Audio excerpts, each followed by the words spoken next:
muito orgulho e não tive medo de trabalhar, de estudar sábados e domingos para atingir os meus sonhos. Esse tipo de mensagem você leva na sua palestra? Na minha palestra eu levo essas mensagens exatamente para tocar o lado pessoal das pessoas e ao mesmo tempo que eu estou tocando o lado pessoal, eu estou tocando o profissional. Porque à medida que eu conto a minha história do lado pessoal, eu já estou falando de o que eu consegui atingir com os meus sonhos e com a minha coragem de realmente correr atrás dos meus sonhos. Sabe, eu acho fantástico isso, Claudemir, porque assim, uma coisa é a pessoa pegar e incentivar, falar assim, acredite que você vai conquistar. Exato. Outra coisa é se acredite como eu acreditei, Exato. que você vai alcançar as coisas como eu também conquistei, né? Quer dizer, em outras palavras, né? É mostrar que é possível.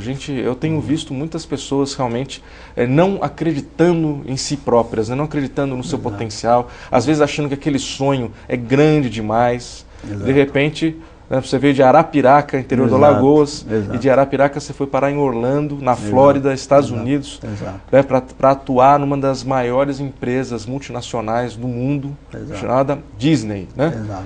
E que até que é uma empresa antiga, acho que já chega a ter... 1923. Olha, quase centenária já. É quase centenária, é uma empresa realmente que eu tive muito orgulho, tenho muito orgulho de ter sido parte dessa empresa, e hoje, ou seja, a gente continua sonhando.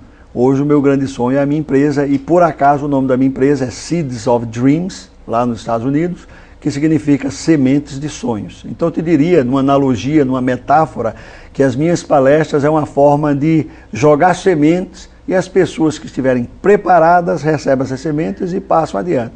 E algumas vezes as pessoas não estão preparadas para receber aquela semente, que é normal. Mas a ideia é essa. Então, e aí que você começa a pensar até nessa questão do plantio da semente e tal, etc., vem algumas imagens na minha mente, né? Que justamente dessa, de preparar o terreno, você tem que arar o terreno, né? Você tem aquele terreno, você tem que eventualmente estar verificando as condições do solo, você tem que adubar, você tem que deixar ele preparado e aí sim entra a semente. Então não adianta só a semente, não é isso, Claudemir? Não, tem que ter toda uma preparação. Aliás, existe uma frase muito famosa que fala que, né, sorte é o encontro, né, de preparação com a oportunidade. Então a sorte não bate na tua porta simplesmente por bater. Ela bate quando já sabe que você está preparado para aquela oportunidade. Então sorte é o que eu falo para as pessoas, é muito trabalho.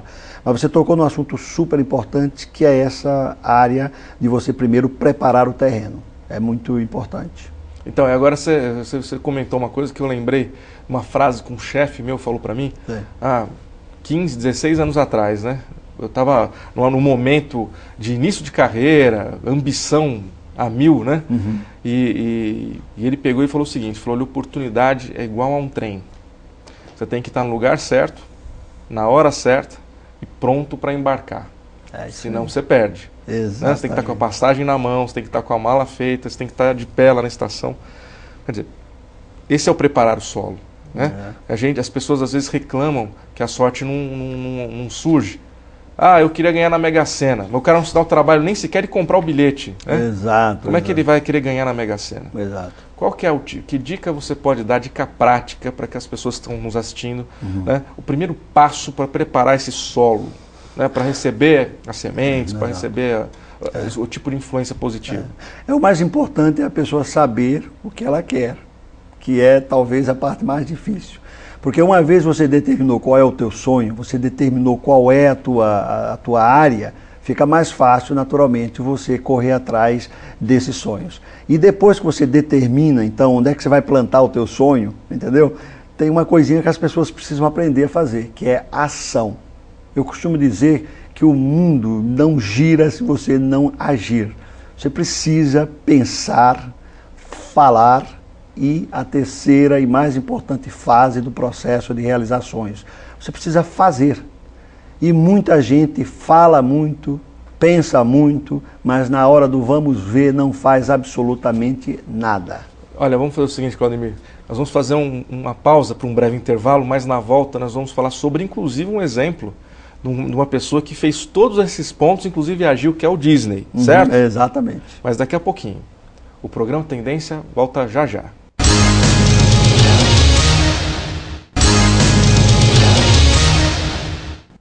Estamos de volta com o programa Tendência e hoje estamos conversando com Claudemir Oliveira, palestrante, jornalista, psicólogo, Seeds of Dreams, quer dizer, um cara que para falar de motivação, de psicologia positiva, né, é um prato cheio, né, Claudemir? Graças a Deus, é sempre bom falar de coisas boas. Nós terminamos o bloco anterior, você estava falando com relação ao foco, né? E você comentou que não adianta nada você ter a ideia, pensar em todos os problemas para a ideia, etc., mas no final não colocá-la em prática, não agir. E eu me lembrei, na verdade, do Disney. Você é a pessoa mais capacitada para estar falando sobre isso, mas eu me lembrei de uma história, que é a história de como ele fez o parque, né? Exatamente. Que ele teve muita dificuldade, porque ele não tinha os recursos, mas ele conquistou. Conta um pouquinho, como é que é isso? A vida do Walt Disney é muito interessante, porque durante o meu mestrado e doutorado na psicologia positiva, um dos caras que eu mais analisei sobre o ângulo de psicologia positiva foi exatamente o Walt Disney. Já que eu estava trabalhando na empresa na época, eu falei, poxa, é legal fazer um link entre a psicologia positiva e a vida do Walt Disney. Então é muito legal esse tema. O caso dos parques, e antes dos parques, rapidinho, só para você saber, o Disney, as duas primeiras empresas que ele fundou fecharam. Faliram. Não é entrar em concordata, simplesmente fecharam as portas. Somente em 1923 ele finalmente conseguiu abrir o que é hoje a empresa. Isso coincide com aquela época da recessão nos Estados Unidos? Exatamente. Mesmo na recessão ele estava correndo atrás dos sonhos. Na verdade, Copini, muita gente não sabe, mas o Mickey Mouse nasceu em 1928. Exatamente na Grande Depressão, quando a empresa estava para falir, a terceira empresa dele, que é a que existe até hoje. O Mickey Mouse, então, nasce num momento super difícil economicamente para o país, a Grande Depressão, né? E aí, anos depois, só em 1955, ele abriu a Disneylândia, na Califórnia. Conta pra gente então mais detalhes aí. Como é que esse personagem então que salvou a empresa dele? Do Mickey, você quer saber do Mickey ou da Disneylândia? Depois a gente fala da Disneylândia. Ele, em 1927, ele criou um personagem chamado Osvaldo, o Coelho de Sorte, que na verdade não deu muita sorte. Você vai entender por quê.